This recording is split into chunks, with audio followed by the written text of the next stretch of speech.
David Russell here, welcome you to another edition of the Castler Radio Show, the broadcasting voice of Tenacious Fitness Unlimited. We're excited to have another awesome guest today, Ifbb Pro, Mr. Arthur Williams. Welcome, Arthur. How you doing? Pretty good. Yourself? I'm doing well. So we're excited to have you finally sit down here in the hot seat of the Castler Radio Show. We've been talking about it for a minute. Yes, Absolutely. But I'm excited for you, man, seeing you take your steps on into the pro leagues, man, your first competition. But let's take us back a little bit. Take us back, if you would. How did you get started competing in bodybuilding? I think I first got started when I started lifting weights when I was real young, like 13 years old. I seen a muscle magazine, and I was enthralled with these guys that were so big. And of course, as a kid, you always want to. That's what you're. Back in the day, back then, a boy was a boy, a girl was a girl, and you wanted to have muscles. You wanted to be tough and hard. So I wanted to be the strongest little kid running around, the biggest little kid. So I started lifting weights, and then in my 20s, I moved away to Maryland, and there was this gym that was open 24 hours, and there was these guys there that worked out. They were monsters, and they took me under their wing, and they started training with me, let me work out with them. And they had a show. That particular gym had a contest specifically from that gym, and I entered it. And I was like one of my very first shows, and I did well. And after that, I was bit by the bug, and been doing shows for the last 30 years. Cool, awesome. And I didn't tell our listeners, Arthur comes to us from Pennsylvania, right? Right, Pittsburgh, okay. Pennsylvania. Pittsburgh, Pennsylvania. Okay, all right. So what keeps you driven? A lot of times, competitions. When I'm getting ready for a show, that's my motivation. That's my drive. It pushes me. It keeps me dedicated, committed, focused. It gives me it gives me a purpose to even go to the gym, because I see a lot of people in the gym. They're there at the same time, same place, same amount of time I'm there, same amount of days, and they look the same. I don't even think they should be called gyms anymore. I think they should be called transformation places. If you're not coming in to transform yourself, then don't waste your time. People go there for a lot of reasons, socialize and do a lot of other things besides lift. When I'm there, I mean, I'm friendly to everyone. I speak to everyone, because a lot of people come to me and ask me questions and stuff. But I'm there to get my workout in. We can let me get my workout in. And after that, we can talk all you want. But people crack me up when they're in the gym and they're on their cell phone, sitting on a machine that you're waiting for. So my motivation comes from the competitions, actually, that when I'm getting ready for a show, I have to be so dialed in and so conditioned for that particular day that I don't have time to skip. I don't have time to play. I don't have time to not do what I'm supposed to do every single day for it's a 20-week prep or a 16-week prep. So that keeps me. And then as my body, sometimes it's like a slow train sometimes. Coming out the station, it's just chew. But once it gets running, once that motor on the inside gets running, you see a transformation almost daily happening. So that even motivates you even more. When you wake up in the morning, you go to bed one weight, you wake up 4 or 5 pounds lighter, and you wake up and you're tighter than you were the night before, and it's a continuous improvement. That encourages me and pushes me more. And people push me. People motivate me. So many people come up to me and say, we're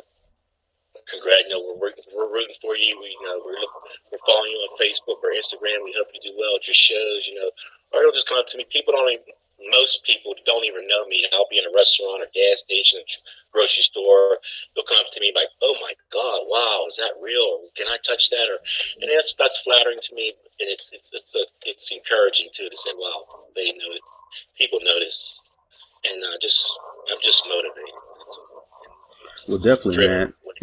We've talked over the years, and I've kind of plugged your brain on a lot of different things and gotten a lot of good suggestions and ideas on training, as well as physique development. And I mean, just judging by the pictures, 1 minute, I know we met personally at Arnold Classic a couple of years back, and then from there, and then you posted a picture like just like literally months later, I'm like, dang, how did he do that? Like that. I mean, and then seeing the lifts and seeing the passion, you really go at it 100 miles an hour, 100%, 110%, 150%, and that's impressive in of itself.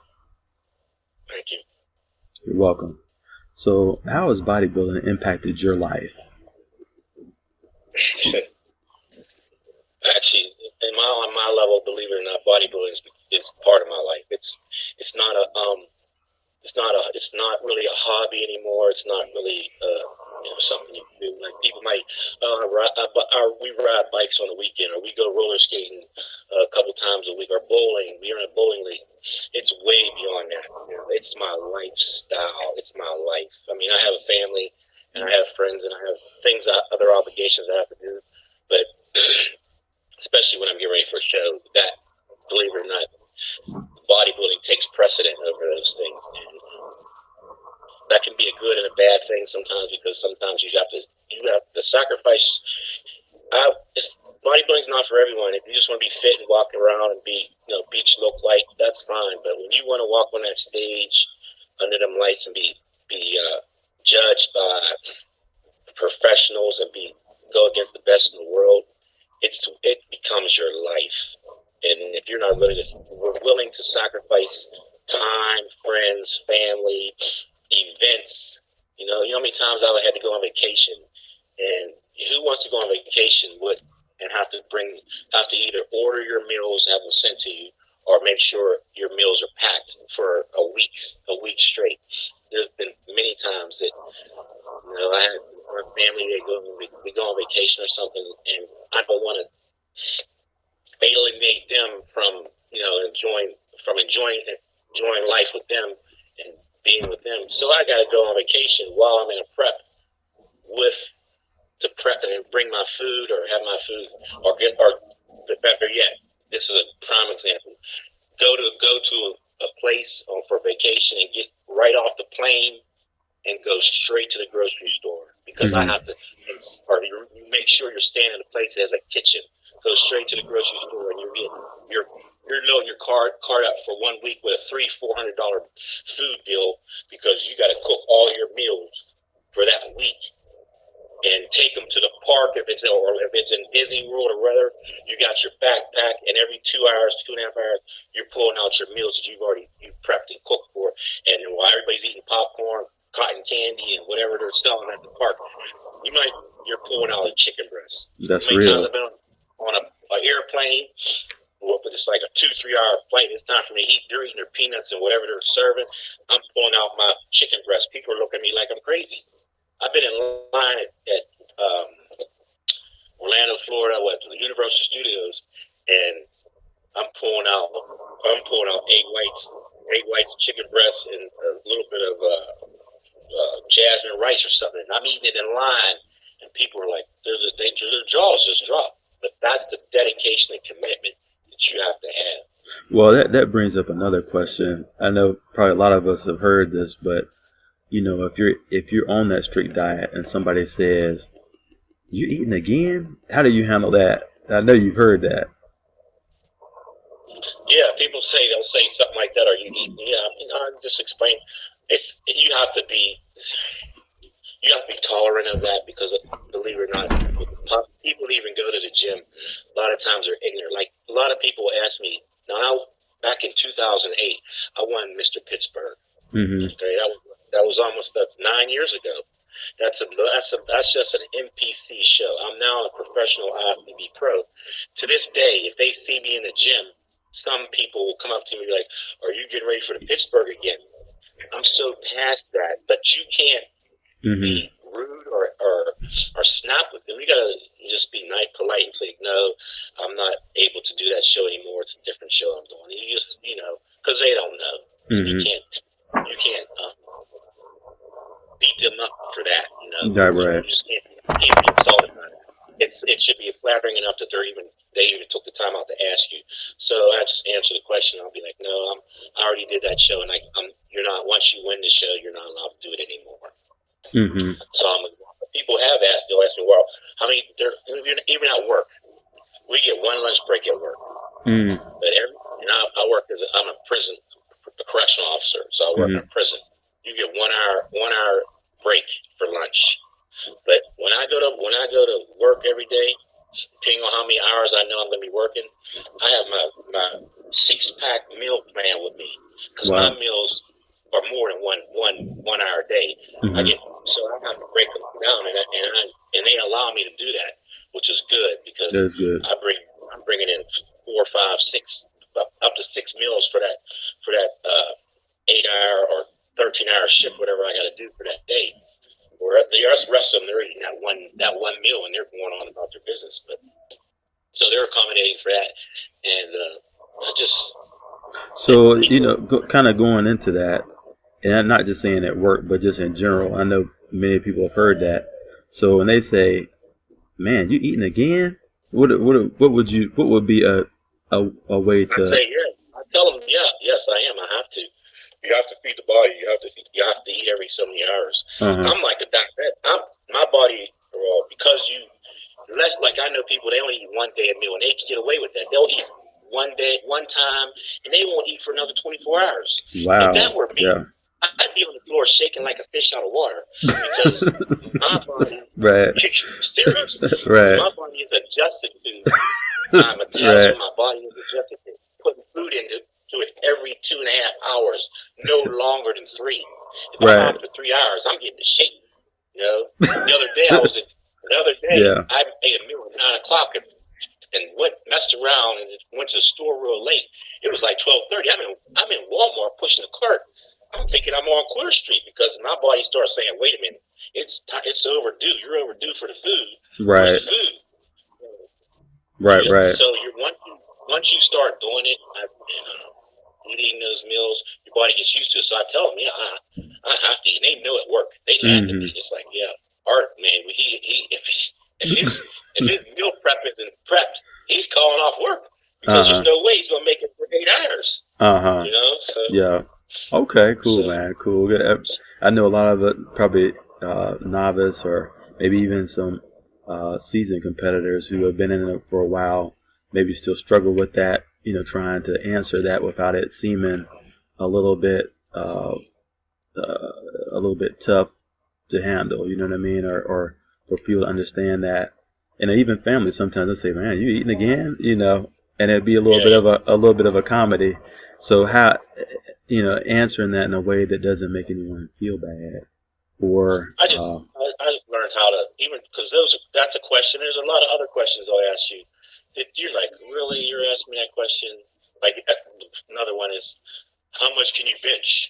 I'm a body. I can bench a lot of weight, but I'm a bodybuilder. I'm not trying to see how much I can. I don't go to the gym to see how much I can lift. I'm putting up reps. I'm gonna put up as heavy as much weight as I can lift, but I'm putting reps behind that. So I'm not there for one rep. But as far as the food goes, when they ask me, I just tell them. I'll be like, yeah, I have to. I have to eat to maintain my size and maintain this. Okay. Physique. Gotcha. So what's been the greatest highlight for you? Actually, I had 2. I had one over the week. Well, it's in bodybuilding, as far as we're only speaking of bodybuilding. I had 2. One was last weekend, and one was the night I won my pro card, which was last year at the North America Championships. And it meant so much to me, because I've been going to national shows for 10 years, 11 years. 2006. 2006 was my first national show, and it was the North American. I took 4th place. And after that, I was really psyched. I was like, oh, this is a national. These are the monsters, right? So every year after that, for the last 10, 11 years, I did a show. I did a national show. I did either the North America or the Masters Nationals, or both in the same year. And for the last 10 years, 9 out of them 10 years, I took 2nd place. And so the first time I take 2nd place, I'm pumped. You would have thought I won the whole show, right? The first time. The second time I take 2nd place, same thing. You would have thought I won the whole show. I'm so psyched, because I'm going against, in the nation, the best in the nation in my weight class. Okay, So, but I'm saying, okay, you just got to pay your dues. You got to pay your dues. Okay, it's coming. It's coming. Okay, around the third, when it got to the third time and the fourth time, I was like, wait a second. I done did this 4 times straight. 4 times in a row straight. Wow. And I can't crack. You got to get first. Back then, you got to get first place. So for the 4th time, the 5th time, the 6th time. So it started becoming kind of discouraging now, because wait a second. I'm always in the mix. I'm always right there, but the judges out every single time they come to me and say, "You were so close," and they'll put their little 2 fingers together. You're this close. Wow. You're so close. Keep pushing. But it was, wow. In one instance, it was encouraging, but when it was the 5th, the 6th, and 7th time, it was discouraging, because I was seeing people that I had beaten already, and they were passing me by and getting their pro cards. So I was, for a minute there, I was really discouraged, and I had some top of the line coaches. I had some national top line coaches that were doing different things with me, and I had some. They were good, but then the year before I won my pro card, I'm on Facebook and everything, and I'm flipping. I got friends on Facebook, and this one group of guys I know, they're out of Florida. Every time I look at them, they're getting ready for a show. They're shredded. They're absolutely shredded. So I was like, dang, who's their coach, right? So I follow them a little bit more, and then come out to find out it's Austin Sims, or Austin Joel Sims, out of Sims Solutions in Orlando, Florida. So I was like, man, he gets his guys so conditioned. They are spot on, and they're winning shows. They're winning overalls. So I reached out to him, and he's like, Art, I've been watching you for a long time. He goes, you got what it takes.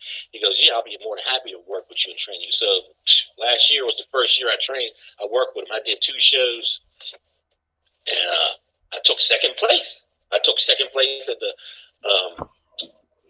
Masters Nationals in the North America. And then the following year, I stayed with him, and I won my pro card. Wow. He is the best coach out of. If I put all the coaches I've had top-notch coaches. I don't want to say no names because I don't want to embarrass nobody. I don't hear it. I had some names up there. When you call on them, you better have some money. You better have some dollar signs, because they're not cheap at all, and they're the gurus of bodybuilding and stuff. Right, like that. right.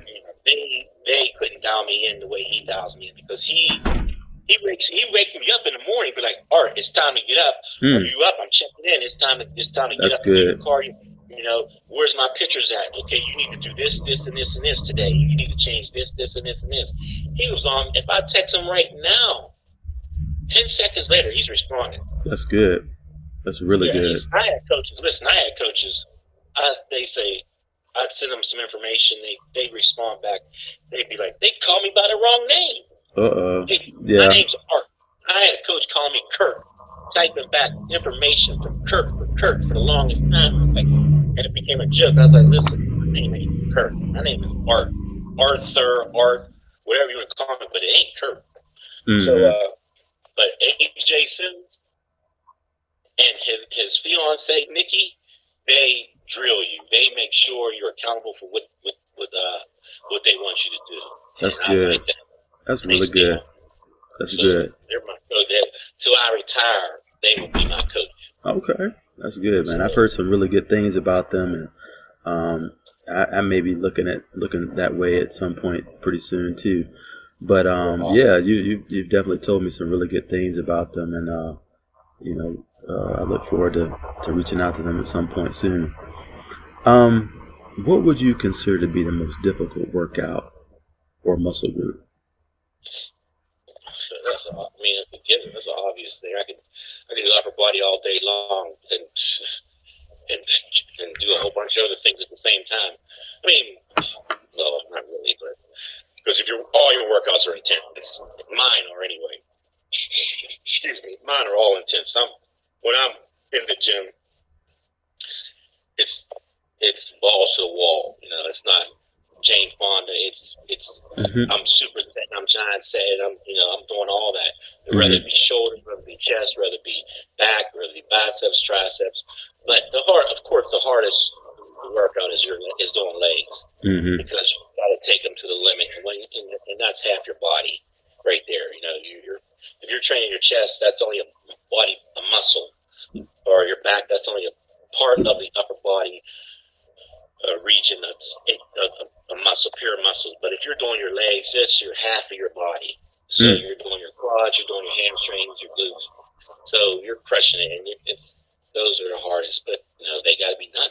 They have to be. So like with legs, what's been like example of the most difficult workout? Have you some people say they get sick to their stomach just by. Oh yeah, you know me, man. I can't count how many times I threw up in the gym.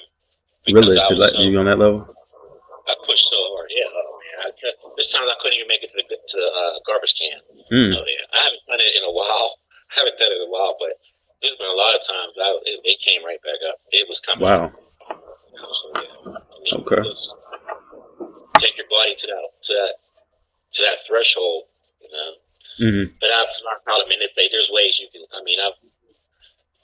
learned how to keep that from happening pretty much now. So, but it can happen. It's happened. Yeah. What would you tell someone who's just about to give up on exercise? I mean, why would you want to do that? I mean, unless it's just out of your. I don't know. Can you even say out of your schedule? Because, you know, like I said, I work in a prison, and there's no weights for the inmates. But when you're doing a count and you walk past, you flash your light in their cell or whatever, you'll see the ones that are committed. You'll see them doing push-ups, sit-ups in their cell. You know, so there's always something you can do. You know, your health is very important. You don't realize how important whether you work out or don't work out, you don't realize how important your health is until you lose it. Until you got an ailment that's bothering you, that's keeping you from performing what your body would normally do, which you don't even think about on a daily basis. Like I've torn muscles or something. Like one time I tore my oblique muscles. You don't realize how important your stomach muscles are until you tear it till they're injured, and you have to sit up, stand up, walk, or twist. Then you realize, wait a second, I use that muscle for all that, because now it's telling you, because you're injured, you feel the pain, you feel how bad it hurts, and you never really realize that every time you make the slightest movement, you're using that muscle. But as far as people working out, I mean, it's good. I think it's a longevity thing. If you want to be, especially as you get older, if you want to be able to be agile or move or be, you know, more functional as you get older, then something is better than nothing. Sitting around on a couch is not going to keep you agile, keep you, as you get older, keep you able to even go out and play with, if you have kids or grandkids, play with your little grandkids, because you'll be huffing and puffing, or you can't bend over, you can't chase the ball, whatever it may be. So something is always better than nothing, you know, as opposed to just sitting around, you know, vegetating. True that. Very true. Okay. Well, that brings to the last question. So what's next for you? Well, I just did the Toronto Pro, which was an amazing show. I had a wonderful time. It was my first time going on stage with the big boys, those pros. And before I had gone on stage, in my head, I was like, am I really good enough to go against these guys? And then it just so happens the class that I was in for that show, every single competitor was from another country. So that was even a bigger honor, because it made me feel like, wow, I'm the only American in this lineup, and everyone else is from another country. This is truly an international show, and I'm going against the best 212ers in the world. So it was surreal, and I was honored to be on that stage. You know, I didn't win, of course, and I didn't place as high as I wanted to place, but according to my coach and according to my pictures and what I saw, that was the best conditioning that I ever brought to the stage. And I probably say that because I've been competing before, you know, since I was in my 30s. I'm now 52 years old. That's good, 53. Man. Very good. So for me to be able to dial my body in, I feel like, to be truthfully honest with you, my face might be looking a little older, but I feel like I have a body of a 35-year-old. I mean, That's good. Outside of the pros, if I were to compete, I could. Back when I was an amateur, I stayed in the 35 class or the open class because I felt that I could compete with those guys. And so back to the Toronto show. I mean, it was just an honor for me to go against those guys and be classified as one of them. That's what it was. So I was just so honored. Okay. Well, Art, man, we really appreciate you taking the time out, especially at short notice today. Me personally, I appreciate your humbleness, just being straight up real. And I consider you a good friend too, man. But yeah, absolutely. And we wish you continued success, and you're always welcome to come back at any time. Thank you very much. I appreciate it. Thank you for having me. Yes, sir. All right, the Castle Radio Show is brought to you by Blog Talk Radio, Spiffy Cleaning Service, Trailblazer Quest for Clean, your friends right here at Tenacious Fitness Unlimited. Everyone have a great day.